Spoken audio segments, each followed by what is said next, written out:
هو الذي أنزل عليك الكتاب منه آيات محكمات هن أم الكتاب. وہی ہے جس نے تم پر یہ کتاب اتاری، اس کی کچھ آیتیں صاف معنی رکھتی ہیں، وہ کتاب کی اصل ہیں۔ الحمدللہ رب العالمین والصلاة والسلام علی سید الانبیاء والمرسلین، اما بعد فاعوذ باللہ من الشیطان الرجیم، بسم اللہ الرحمن الرحیم۔ الصلاة والسلام علیک یا رسول اللہ وعلی آلک واصحابک یا حبیب اللہ۔ الصلاة والسلام علیک یا نبی اللہ وعلی آلک واصحابک یا نور اللہ۔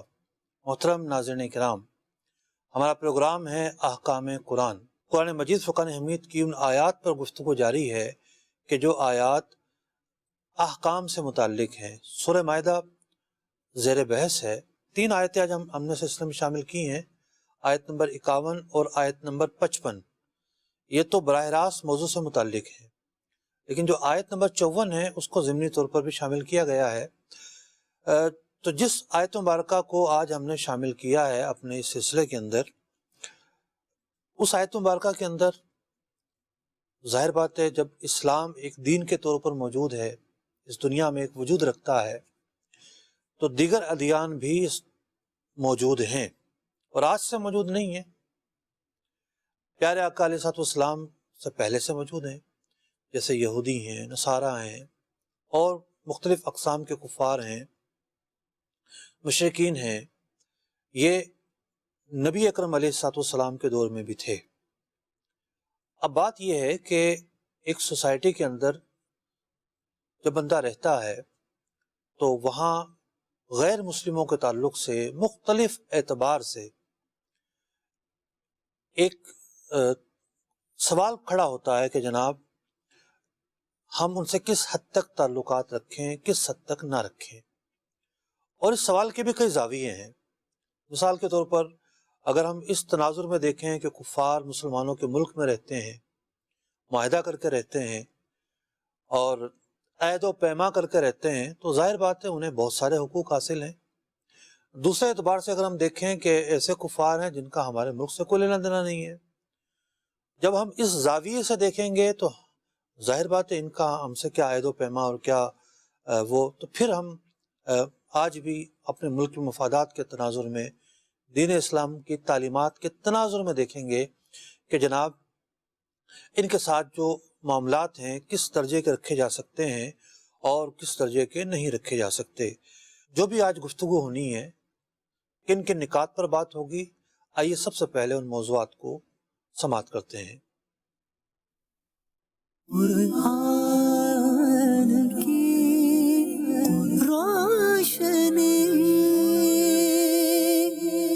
سورہ مائدہ کی آیت نمبر 51، 54 اور 55 کے تحت بیان کیے جانے والے اہم نکات۔ نمبر 1، آیت نمبر 51 کا شان نزول کیا ہے؟ نمبر 2، عہد رسالت میں کتنے اقسام کے کفار مدینہ منورہ کے قریب آباد تھے؟ نمبر 3، قرآن کریم نے مزید مقامات پر کفار سے دوستی و تعلق سے کیا ارشاد فرمایا ہے؟ نمبر 4، مجموعی طور پر آیت مبارکہ سے کیا احکامات ثابت ہوتے ہیں؟ نمبر 5، آیت نمبر 54 کا شان نزول کیا ہے اور حضرت صدیق اکبر رضی اللہ عنہ کی خلافت کی نوید کس طرح ہے؟ نمبر 6، آیت نمبر 55 کا شان نزول کیا ہے؟ نمبر 7، آیت نمبر 55 یا حدیث غدیر خم کی روشنی میں ولی کا معنی کیا خلیفہ لیا جا سکتا ہے؟ آئیے سب سے پہلے ہم سورہ مائدہ کی آیت نمبر 51 کی طرف چلتے ہیں، اس کی تلاوت اور ترجمہ سماعت کرتے ہیں۔ قرآن کی روشنی۔ یا ایھا الذین آمنوا لا تتخذوا اليہود والنصارى أولياء بعضهم أولياء بعض ومن يتولهم منكم بكم فإنه منهم إن الله لا يهدي القوم الظالمين۔ اے ایمان والو، یہود و نصارہ کو دوست نہ بناؤ، وہ آپس میں ایک دوسرے کے دوست ہیں، اور تم میں جو کوئی ان سے دوستی رکھے گا تو وہ انہی میں سے ہے۔ بے شک اللہ بے انصافوں کو راہ نہیں دیتا۔ آیت مبارکہ کی تلاوت اور ترجمہ آپ نے سماعت کیا۔ اس آیت مبارکہ کا شان نزول یہ ہے کہ ایک صحابی رسول حضرت عباد رضی اللہ تعالیٰ عنہ، ان کی گفتگو ہوئی منافقین کے سردار عبداللہ بن ابی سے۔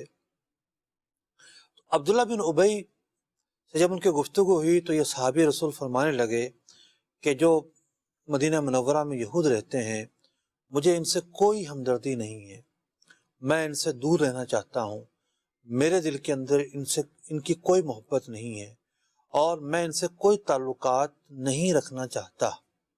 اس کے برخلاف عبداللہ بن ابی، جس کے دل کے اندر نفاق تھا، بلکہ وہ تو منافقین کا سردار تھا، وہ کہنے لگا کہ جناب نہیں نہیں نہیں نہیں، مجھے تو ہمدردی ہے، اور یہ بڑے تگڑے لوگ ہیں، بڑے پیسے والے لوگ ہیں، اور کسی نہ کسی موقع پر مجھے ان کی ضرورت پڑ سکتی ہے، لہٰذا میں تو ان سے تعلقات رکھوں گا، ہمدردی رکھوں گا، اور پیار و الفت کے جو تعلقات ہیں وہ ان کے ساتھ میرے برقرار رہیں گے۔ تو اس موقع پر یہ آیت مبارکہ نازل ہوئی۔ اللہ رب العزت نے ارشاد فرمایا، یا ایھا الذین آمنوا لا تتخذوا الیہود والنصارى اولیاء، اے ایمان والو، یہود و نصارہ کو اپنا دوست مت بناؤ، بعضهم اولیاء بعض، ان کی کیفیت یہ ہے کہ سب ایک ہی ہیں۔ یہاں ذکر تو ہوا کہ یہود و نصارہ، فرمایا کہ یہ ایک ہی ہیں، ایک دوسرے کے دوست ہیں، اگرچہ کہ ان کے ادیان مختلف ہوں، لیکن مسلمانوں کے مقابلے میں یہ ایک ہو جاتے ہیں اور یہ دو نہیں رہتے۔ تو قرآن مجید فرقان حمید نے بڑے واضح الفاظ کے ساتھ اس بات کو بیان کیا کہ جو یہ کفار ہیں، نصارہ ہیں، یہود ہیں، مسلمانوں کا یہ معاملہ نہیں ہے کہ وہ ان سے محبت کریں، ان کے ساتھ الفت کریں، ان کے ساتھ ہمدردی کا رشتہ رکھیں۔ اور فرمایا گیا وَمَن يَتَوَلَّهُم مِّنكُم، تم میں سے جو ان سے دوستی رکھے گا، فَإِنَّهُ مِنْهُمْ، تو یاد رکھو وہ انہی میں شمار کیا جائے گا۔ یہ نہ ہو کہ ایک وقت آئے، یعنی وہ ان کا ہمدرد شمار کیا جائے گا، ان کا ساتھی شمار کیا جائے گا، اور یہ نہ ہو کہ ایک وقت آئے کہ وہ کفر تک بھی پہنچ جائے ان کی دوستی کی وجہ سے اور ان کے ساتھ ہمدردی کی وجہ سے۔ آگے چلتے ہیں۔ اگلا موضوع یہ ہے کہ بات کفار کی ہو رہی ہے، اور بات یہ ہو رہی ہے کہ جناب ان کے ساتھ تعلقات رکھے جائیں نہ رکھے جائیں، اس تناظر میں گفتگو ہو رہی ہے۔ تو مدینہ منورہ کے اندر علماء نے لکھا کہ 3 طرح کے کفار آباد تھے۔ ایک وہ کہ جنہوں نے مسلمانوں کے ساتھ معاہدہ کیا اور یہ عہد کیا کہ ہم جنگ نہیں کریں گے۔ دوسرے وہ جنہوں نے کوئی معاہدہ نہیں کیا اور جنگیں بھی کی۔ تیسرے وہ کفار جنہوں نے نہ معاہدہ کیا اور نہ جنگ کی۔ یہ تیسرے قسم کے لوگ تھے، یہ منافقین تھے۔ یہ تمنا کیا کرتے تھے کہ کبھی نہ کبھی تو موقع آئے گا اور ہمیں جو ہے وہ اپنا داؤ آزمانے کا موقع ملے گا، اور ہمیں عداوت نکالنے کا موقع ملے گا، اور پھر جو ہوگا وہ دیکھا جائے گا۔ اچھا، اب جو یہودی رہا کرتے تھے، یہودیوں کے 3 قبائل مدینہ منورہ کے ارد گرد آباد تھے۔ پہلے تھے بنی قینقاع، دوسرے بنی نذیر، اور تیسرے بنی قریظہ۔ پہلے قسم کے یہودیوں نے جنگ بدر کے بعد اپنا معاہدہ توڑ دیا۔ ان تینوں نے معاہدے کیے تھے، اپنا معاہدہ توڑ دیا، اور اس کے بعد جو بنی نذیر تھے 6 مہینے بعد انہوں نے معاہدہ توڑ دیا، اور اس کے بعد جو بنی قریظہ تھے جنگ خندق کے موقع پر ان لوگوں نے بھی اپنا معاہدہ توڑ دیا، اور اب ان کے راستے اور مسلمانوں کے راستے، یعنی جو ایک معاہدہ ہوا تھا امن کے تعلق سے، وہ معاہدہ بھی اب قائم نہ رہا، اب وہ معاہدہ سلامت نہ رہا۔ بات چل رہی ہے کفار کے ساتھ تعلق کی، ہمدردی کی، دوستی کی۔ اس تعلق سے قرآن مجید فرقان حمید کی مختلف آیات میں مزید کیا احکامات بیان کیے گئے ہیں۔ اللہ رب العزت سورہ ہود آیت نمبر 113 میں ارشاد فرماتا ہے وَلَا تَرْكَنُوا إِلَى الَّذِينَ ظَلَمُوا فَتَمَسَّكُمُ النَّارُ، اے مسلمانوں ان لوگوں کے قریب نہ جاؤ جنہوں نے اپنی جانوں پر ظلم کر رکھا ہے، یعنی جو کفر کی وجہ سے اپنے آپ پر ظلم کیے ہوئے ہیں، جو مسلمان نہیں ہیں۔ تمہارے دل کا جو میلان ہے، دل کا جو جھکاؤ ہے، ہرگز ہرگز ان لوگوں کی طرف نہیں ہونا چاہیے۔ فرمایا وَمَا لَكُم مِّن دُونِ اللَّهِ مِنْ أَوْلِيَاءَ، اور اللہ کے سوا تمہارا کوئی حمایتی نہیں ہے۔ اگر تم اس وجہ سے جاتے ہو کہ یہ کفار ہیں ہمارے کام آئیں گے، یہ کفار ہیں مشکل وقت میں ہمارا ساتھ دیں گے، ہمارے ساتھ کھڑے ہوں گے، دکھ سکھ کے ساتھی ہوں گے، تو ایسا ہونے والا نہیں ہے۔ فرمایا ثم لا تنصرون، اور تم ان سے مدد نہ پا سکو گے۔ سورہ آل عمران آیت نمبر 28 میں ارشاد ہوتا ہے لا يتخذ المؤمنون الكافرین اولیاء من دون المؤمنین، یاد رکھو کہ مسلمانوں کو چھوڑ کر کافروں کو اپنا مددگار نہ بنائیں۔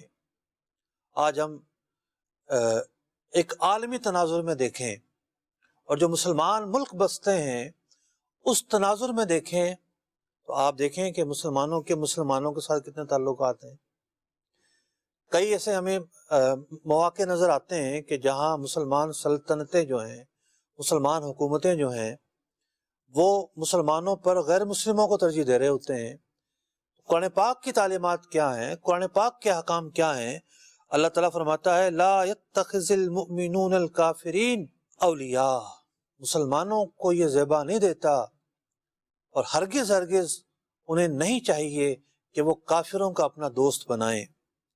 وَمَن يَفْعَلْ ذَلِكَ فَلَيْسَ مِنَ اللَّهِ فِي شَيْءٍ، اور جو ایسا کرے گا اس کا اللہ سے کوئی تعلق نہیں ہے۔ سورہ آل عمران آیت نمبر 118 میں فرمایا گیا یا ایھا الذین آمنوا لا تتخذوا بطانة من دونکم، اے ایمان والو تم غیر مسلموں کو اپنا رازدار نہ بناؤ، لا یعلونکم خبالا، اور یاد رکھو وہ تمہاری برائی میں کوئی کمی نہیں چھوڑتے، ان کی سازشیں جاری رہتی ہیں، مسلمانوں کی جڑ کھوکھلی کرنے کے جو منصوبے ہیں وہ جاری رہتے ہیں۔ وَدُّوا مَا عَنِتُّمْ، اور وہ یہ چاہتے ہیں کہ تمہیں نقصان پہنچتا رہے۔ قَدْ بَدَتِ الْبَغْضَاءُ مِنْ أَفْوَاهِهِمْ، اور کثیر مواقع پر ان کے منہ سے ایسی باتیں ظاہر بھی ہو جاتی ہیں جو تمہاری دشمنی پر مشتمل ہیں۔ وَمَا تُخْفِي صُدُورُهُمْ أَكْبَرُ، لیکن جو کچھ ان کے سینوں میں تمہارے لیے بغض پڑا ہوا ہے، تمہارے لیے دشمنی انہوں نے پال رکھی ہے، جو ان کے خطرناک منصوبے ہیں، وہ تو اس سے بھی کہیں بڑے ہیں جو کچھ ان کی زبانوں پر آتا رہا ہے۔ قَدْ بَيَّنَّا لَكُمُ الْآيَاتِ إِن كُنتُمْ تَعْقِلُونَ، اللہ تبارک و تعالی تمہارے سامنے یہ چیزیں بیان فرماتا ہے، تمہیں جو ہے وہ نصیحت ملے اور تم اس سے جو ہے وہ اشارے پکڑو۔ تو محترم ناظرین کرام، ان مختلف آیات کی روشنی میں ایک بات تو بڑی واضح ہو جاتی ہے، اور وہ بات یہ ہے کہ جس طریقے سے ایک بھائی اپنے بھائی سے اس طرح محبت کرتا ہے وہ اور لوگوں سے محبت نہیں کرتا، لیکن بعض اوقات کیا ہوتا ہے کہ اس بھائی سے تو اس کی اجنبیت ہو جاتی ہے اور غیروں جیسا سلوک کر رہا ہوتا ہے، لیکن کوئی دوست اسے مل جاتا ہے، اب وہ کثیر مواقع پر اپنے سگے بھائی کے مقابلے میں اس دوست کو ترجیح دے رہا ہوتا ہے۔ بعض اوقات تو ٹھیک ہے، ایسے راستے بنیں گے کہ ٹھیک ہے اس کی مرضی تھی، اس کا مال تھا، اس نے دعوتیں کھلائی، جو کچھ کیا، ضروری تھوڑی تھا اس پر کہ اپنے سگے بھائی پر بھی یہ مال خرچ کرے۔ لیکن ہمیں ایک ڈفرنس دیکھنے کو مل رہا ہے کہ دنیا کے اندر ایک قلبی رجحان اور قلبی جو میلان ہے اس کے اپنے اسباب ہوتے ہیں، اور ان اسباب کی بنیاد پر، ان محرکات کی بنیاد پر لوگوں کا ایک میلان رہتا ہے، مختلف رہتا ہے۔ وہ میلان بعض اوقات جو ہے وہ رشتوں کے ساتھ بندھا ہوا نہیں ہوتا، مختلف اسباب ہوتے ہیں۔ جیسے کسی نے اگر پڑھایا ہے اس سے اعلیٰ درجے کی محبت ہوگی اور ہونی بھی چاہیے، اگر وہ محبت کے لائق ہے تو بالکل ہونی چاہیے۔ کسی نے احسان کیا، اس کے ساتھ محبت ہوتی ہے، ہونی بھی چاہیے۔ بعض اوقات کوئی رائٹر بڑا اچھا لگتا ہے، بعض اوقات کوئی ہنرمند اچھا لگتا ہے، بعض اوقات کوئی شخصیت ایسی ہوتی ہے وہ اچھی لگتی ہے۔ تو یہ اچھا اور برا لگنا یہ ہماری زندگی کا ایک حصہ ہے، لیکن ہم اس معاملے کے اندر ایسا نہیں ہے کہ شترے بے مہار ہیں، جو چاہیں کریں، جس سے چاہیں لگاؤ رکھیں، جس سے چاہیں نہ کریں، جس کو چاہیں فالو کریں، جس کو چاہیں نہ کریں۔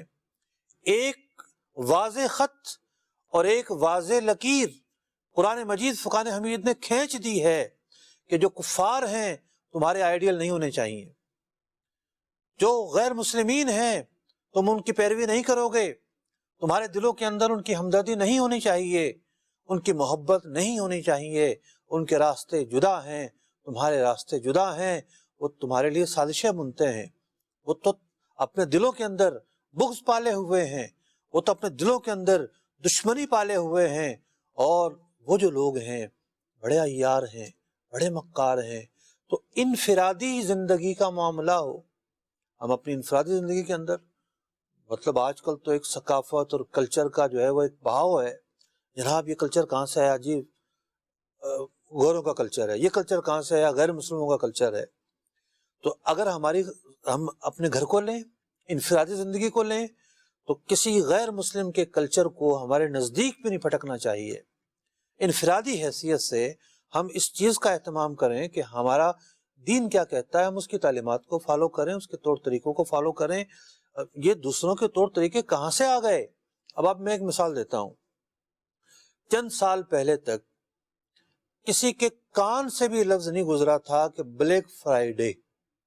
اچھا، اب اس کا کوئی بھی تناظر ہو، وہ کسی امریکہ کے ملک کے اندر جناب کوئی میلہ لگتا ہوگا اور کوئی خریداری ہوتی ہوگی کسی زمانے میں، اور لوگ حساب کتاب کرتے ہوں گے اور کھاتے رجسٹروں پہ چڑھاتے ہوں گے اور رجسٹر کالے ہو جاتے ہوں گے۔ اس کا ایک پس منظر یہ تھا کہ بھئی کوئی ایسا خریداری کا موقع آتا تھا اور جناب بیپاری لوگ رجسٹر پر کھاتے چڑھاتے کالا کر دیا کرتے تھے، تو وہ بلیک ڈے بن گیا جناب، بلیک ڈے ہو گیا۔ اور جمعے کے دن ایسا تہوار آتا تھا تو وہ اس کو بلیک فرائیڈے کہتے تھے۔ لیکن پوچھنے کی بات یہ ہے، کیا وہ لوگ نصارہ اتوار کے دن کو، سنڈے کے دن کو بلیک کہنے کے لیے تیار ہوں گے؟ ہرگز تیار نہیں ہوں گے، وہ تو ان کے لیے مقدس دن ہے۔ لیکن مسلمانوں کو کیا ہوا کہ جمعہ کا دن، مبارک دن، جو ہفتے کے 7 دنوں میں ایک عید کی حیثیت رکھتا ہے، ایک عظمتوں کی حیثیت رکھتا ہے، اس دن نیکیاں جو ہے وہ اس کا جو اجر ہے وہ بڑھا دیا جاتا ہے۔ مسلمان ایک اہتمام کے ساتھ مناتے ہیں، جناب کاپی پیسٹ کیا اور یہاں لانچ کیا پاکستان میں، اور شروع ہو گئے جناب بلیک فرائیڈے منائیے، بلیک فرائیڈے پہ سیل ملے گی، بلیک فرائیڈے پہ یہ ملے گا، وہ ملے گا۔ پہلے تو مسلمان بڑے حیران ہوئے کہ جناب یہ کیا بات ہے۔ اچھا، ایسے مواقع پر جرت نہیں ہوتی، بولنا جو ہے نصیب نہیں ہوتا، سمجھانے والے سمجھاتے ہیں، مانتے نہیں ہیں۔ بالآخر یہ آواز بڑھتی چلی گئی۔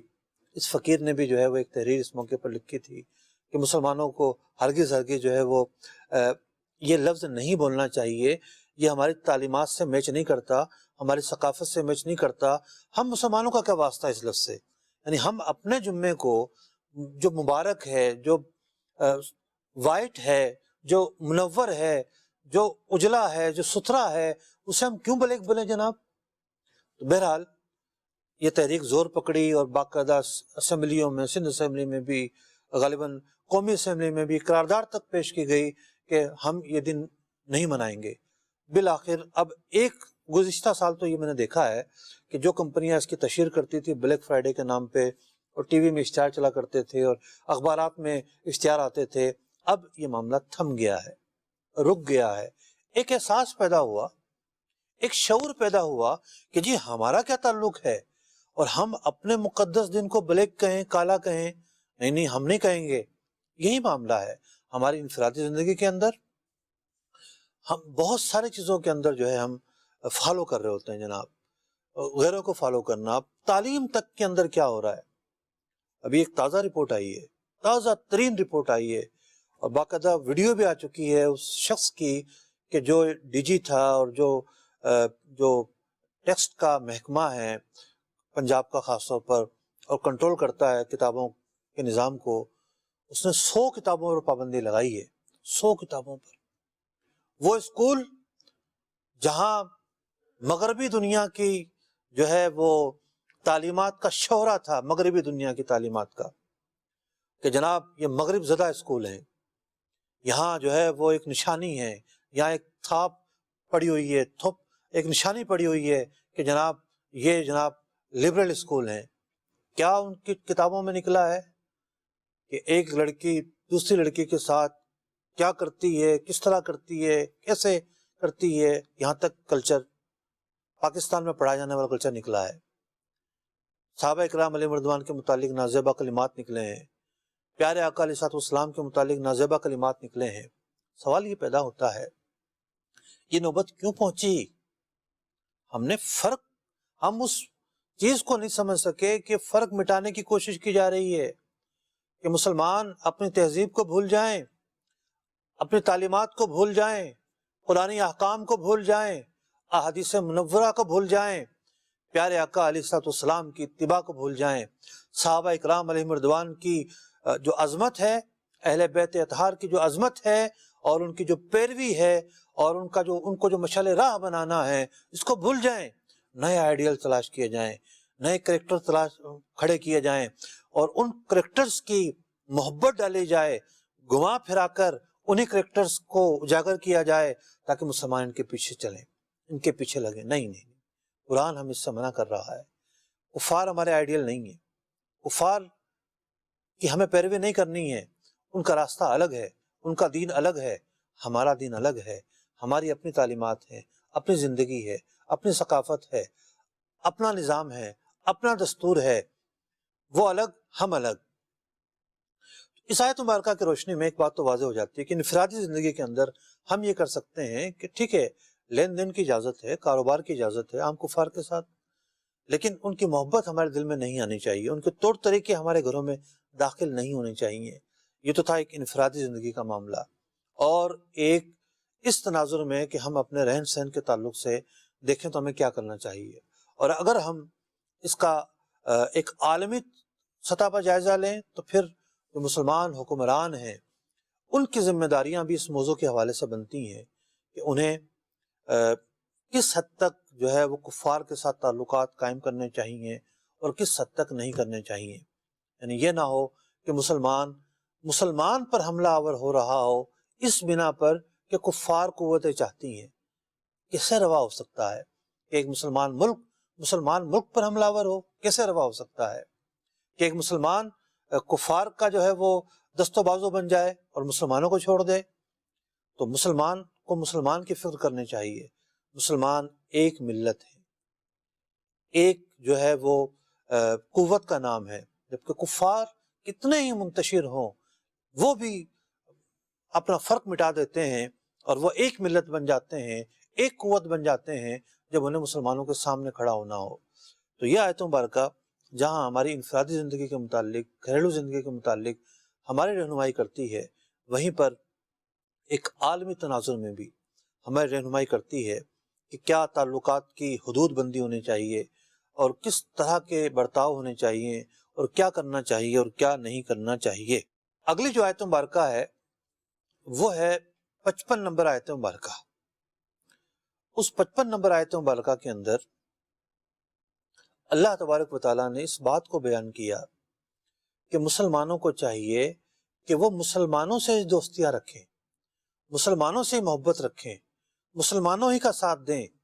لیکن 54 نمبر جو آیت مبارکہ ہے اس میں ایک بڑا ہی لطیف نقطہ ہے، بڑا ہی کمال کا نقطہ ہے۔ تو آئیے پہلے 54 نمبر آیت مبارکہ کی تلاوت سنتے ہیں اور اس کے بعد پھر ہم 55 نمبر آیت مبارکہ کی طرف جائیں گے۔ جی يا أيها الذين آمنوا من يرتد منكم عن دينه فسوف يأتي الله بقوم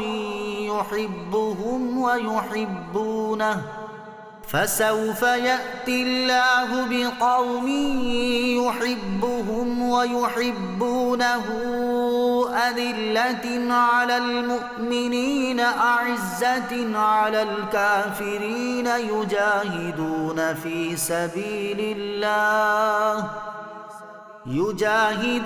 في سبيل الله ولا يخافون لومة لائم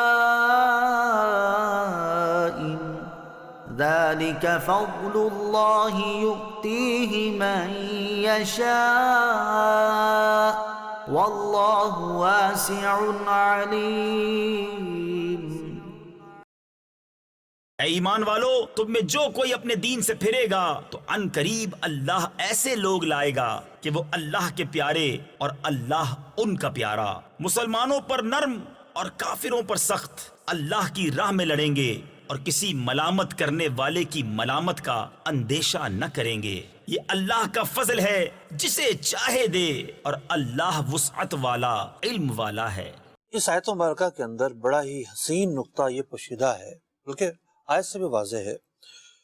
فرمایا جا رہا ہے کہ جو اپنے دین سے پھر جائے گا فَسَوْفَ يَأْتِ اللَّهُ بِقَوْمٍ، اللہ تعالیٰ ایک قوم، ایک گروہ لے کر آئے گا، يُحِبُّهُمْ وَيُحِبُّونَهُ، ایک ایسا گروہ لے کر آئے گا کہ جو اللہ کے پیارے ہوں گے اور اللہ تعالیٰ ان سے محبت کرتا ہوگا، اور وہ لوگ اللہ کی راہ میں جہاد کریں گے اور ایسے لوگوں سے لڑیں گے کہ جو مرتد ہو جائیں گے۔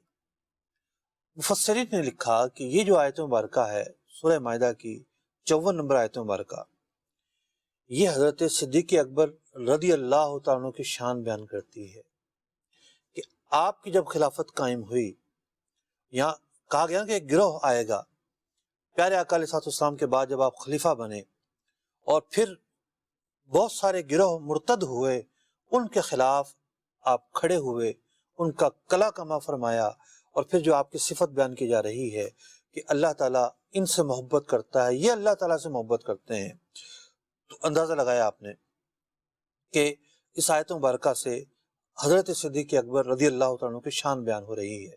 تو میں نے عرض کیا کہ ہمارے سلسلے کا جو ایک موضوع ہے اور جس تناظر میں ہم آیات کا انتخاب کرتے ہیں کہ وہ آیات احکام ہوتی ہیں، اس تناظر میں تو یہ آیت مبارکہ نہیں ہے، لیکن چلیں میں نے کہا اس کو بیان کیا جائے، کیونکہ اگلی آیت سے بھی اس کا ایک تعلق بن رہا تھا، وہ پھر میں اگلی آیت پر جب گفتگو کروں گا تو عرض کروں گا۔ آئیے سورہ مائدہ کی آیت نمبر 55 کی تلاوت اور ترجمہ سنتے ہیں۔ انما وليكم الله ورسوله والذين آمنوا الذين يقيمون الصلاة ويؤتون الزكاة وهم راكعون۔ تمہارے دوست نہیں مگر اللہ اور اس کا رسول اور ایمان والے کہ نماز قائم کرتے ہیں اور زکوٰۃ دیتے ہیں اور اللہ کے حضور جھکے ہوئے ہیں۔ پچھلی آیت تھی سورہ مائدہ کی آیت نمبر 51، اس آیت مبارکہ کے اندر بیان کیا گیا کہ کفار سے دوستی نہ کرو، یہود سے دوستی نہ کرو، نصارہ سے دوستی نہ کرو، اور آیت نمبر 55 میں فرمایا جا رہا ہے انما ولیکم اللہ ورسولہ، کہ تمہارا مددگار اگر ہے، تمہیں اگر محبت کرنی ہے تو اللہ سے کرنی ہے، اللہ تمہارا مددگار ہے، اللہ کا رسول تمہارا مددگار ہے، والذین آمنوا، اور جو ایمان والے ہیں وہ تمہارے مددگار ہیں۔ اس آیت مبارکہ کا شان نزول یہ ہے کہ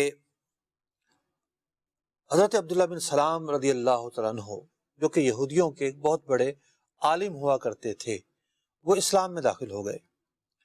جب وہ اسلام میں داخل ہوئے تو یہودیوں نے، بنی قریظہ نے اور بنی نذیر نے ان کو طعنے دینا شروع کر دیے، ان کا بائیکاٹ کر دیا، سوشل بائیکاٹ ان کا کر دیا، اور کہنے لگے کہ ہم تمہارے ساتھ نہ بیٹھیں گے، نہ اٹھیں گے، اور نہ ہمارا تمہارے ساتھ کوئی تعلق ہے۔ اس موقع پر یہ آیت مبارکہ نازل ہوتی ہے۔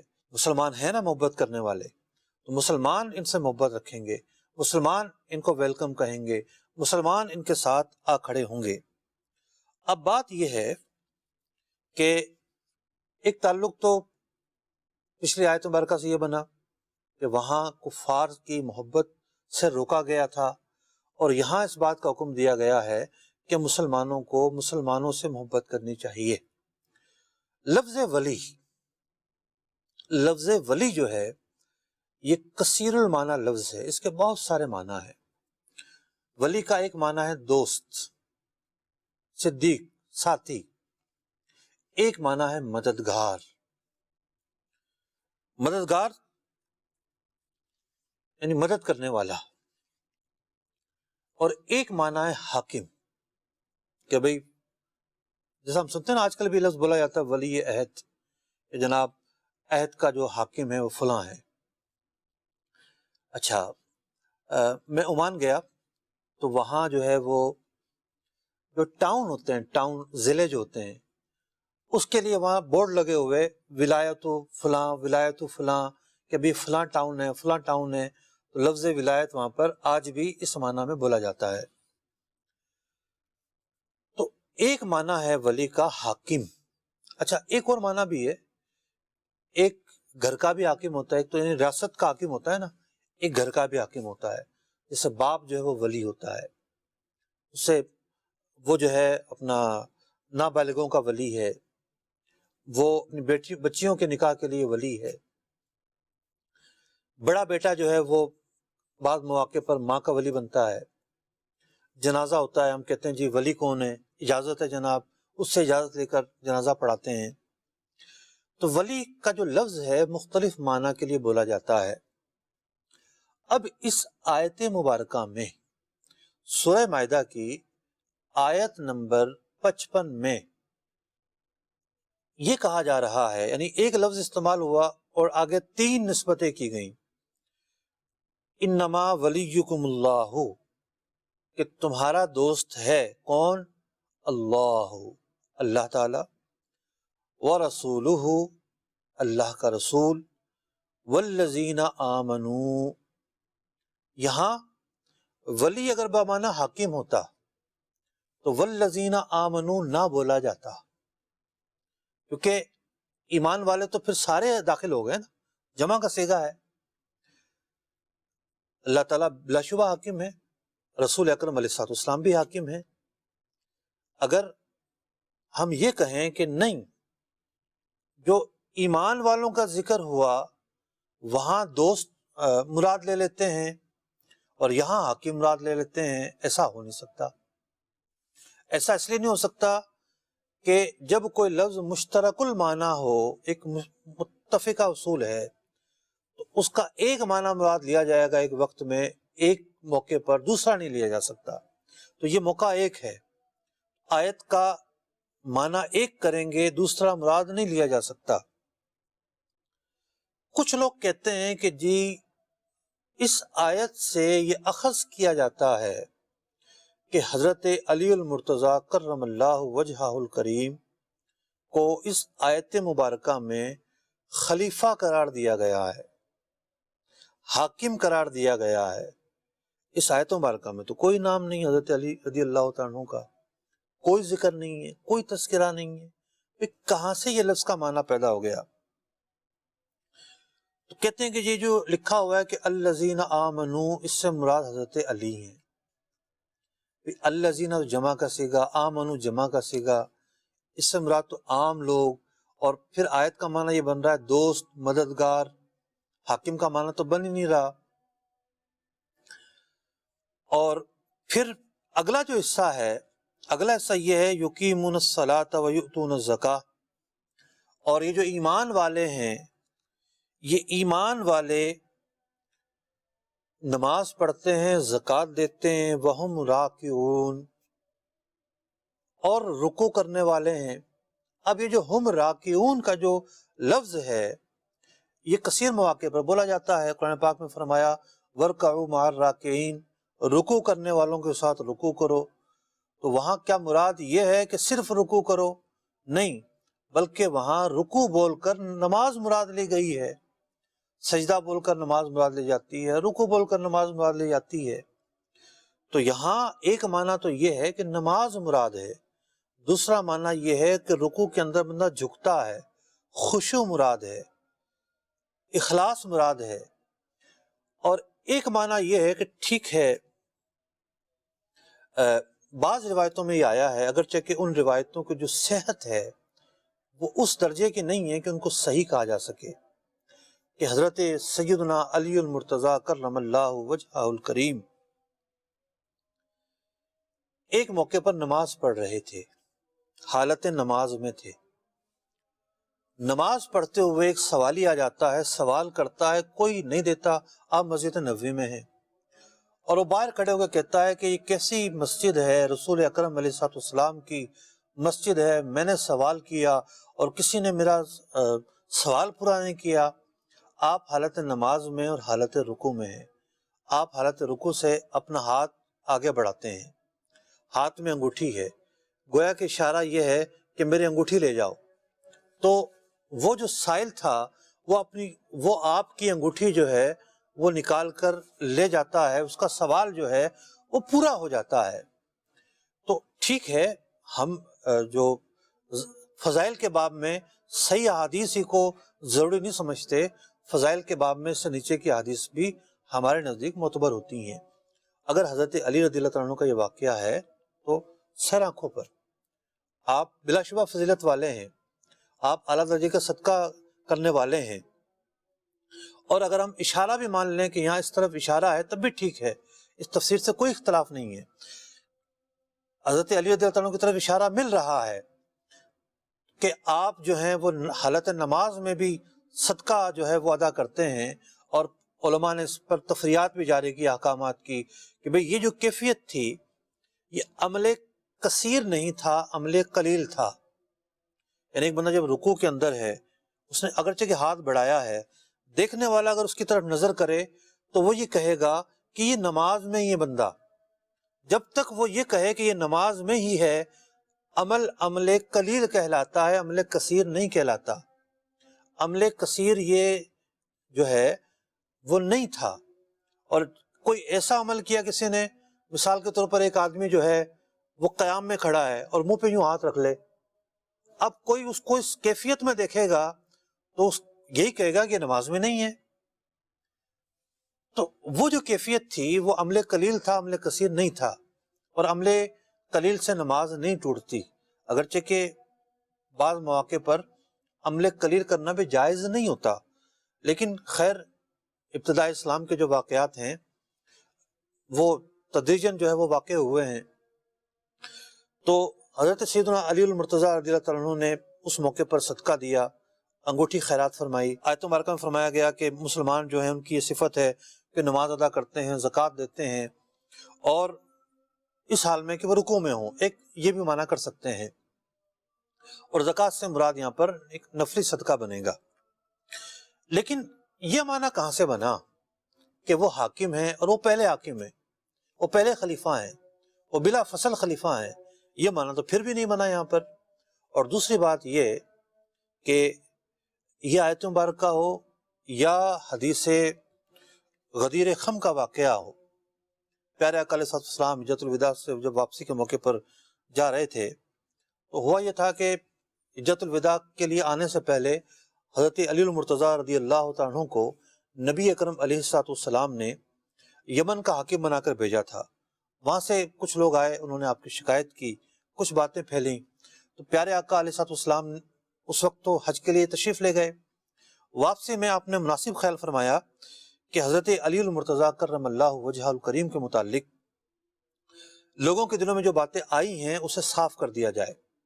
آپ نے ایک طویل سفر فرمایا، ظاہر بات ہے وہ سفر سواریوں پر تھا، بعض صحابہ ممکن ہے پیدل ہوں، تو یہ قافلہ ٹھہرتے ٹھہرتے جاتا تھا۔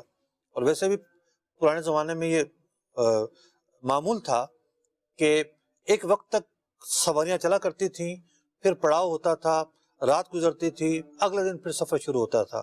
تو یہ جو سفر تھا مکہ مکرمہ کی طرف آنے کا اور مکہ مکرمہ سے مدینہ منورہ جانے کا، کثیر مواقع پر پیارے آقا علیہ الصلوۃ والسلام کے اس قافلے نے پڑاؤ کیا۔ اسی طریقے سے ایک پڑاؤ غدیر خم نامی ایک جگہ تھی، وہاں پر پڑاؤ کیا گیا، اور پیارے آقا علیہ الصلوۃ والسلام جب بھی پڑاؤ کرتے تھے بہت سارے واقعات رونما ہوتے تھے، لوگ مسائل پوچھتے تھے، جو ہے وہ مختلف گفتگو کیا کرتے تھے، لیکن اس موقع پر بھی ایک گفتگو ہوئی اور پیارے آقا علیہ الصلوۃ والسلام نے خطبہ ارشاد فرمایا، اس میں یہ بھی فرمایا اللہم من کنت مولاہ فعلی مولاہ، کہ جس کا میں مولا ہوں اس کے علی مولا ہیں، یعنی جس کا میں دوست ہوں حضرت علی بھی اس کے دوست ہیں، اور اے اللہ جس سے میں دوستی رکھوں اس سے یہ دوستی رکھے۔ حضرت علی رضی اللہ تعالیٰ کے متعلق یہ الفاظ جو ہیں وہ بلا شبہ ایک اعزاز کی حیثیت رکھتے ہیں کہ پیارے آقا علیہ الصلوۃ والسلام نے ان کے متعلق جو ہے وہ اتنے واضح الفاظ میں خصوصیت کے ساتھ فرمایا کہ انہیں اپنا دوست رکھو، ان سے دوستی رکھنے والا مجھ سے دوستی رکھنے والا ہے، ان سے پیار کرنے والا، ان سے محبت کرنے والا مجھ سے پیار اور محبت کرنے والا ہے۔ تو یہاں بھی لفظ ولی استعمال ہوا۔ تو بعض لوگوں نے کہا کہ جی یہاں بھی دیکھیں حضور علیہ الصلوۃ والسلام نے فرمایا حضرت علی رضی اللہ تعالیٰ عنہ ولی ہیں، تو پتہ چلا کہ ولی حاکم کو کہتے ہیں، آپ حاکم ہیں اور آپ پہلے حاکم ہیں، بلا فصل حاکم ہیں۔ جب پیارے آقا علیہ الصلوۃ والسلام کے وصال ظاہری کے بعد حضرت صدیق اکبر رضی اللہ عنہ کو خلیفہ بنایا جا رہا تھا، حضرت علی المرتضیٰ کرم اللہ وجہہ الکریم جو کہ علم کے دروازے ہیں، علم کے پہاڑ ہیں،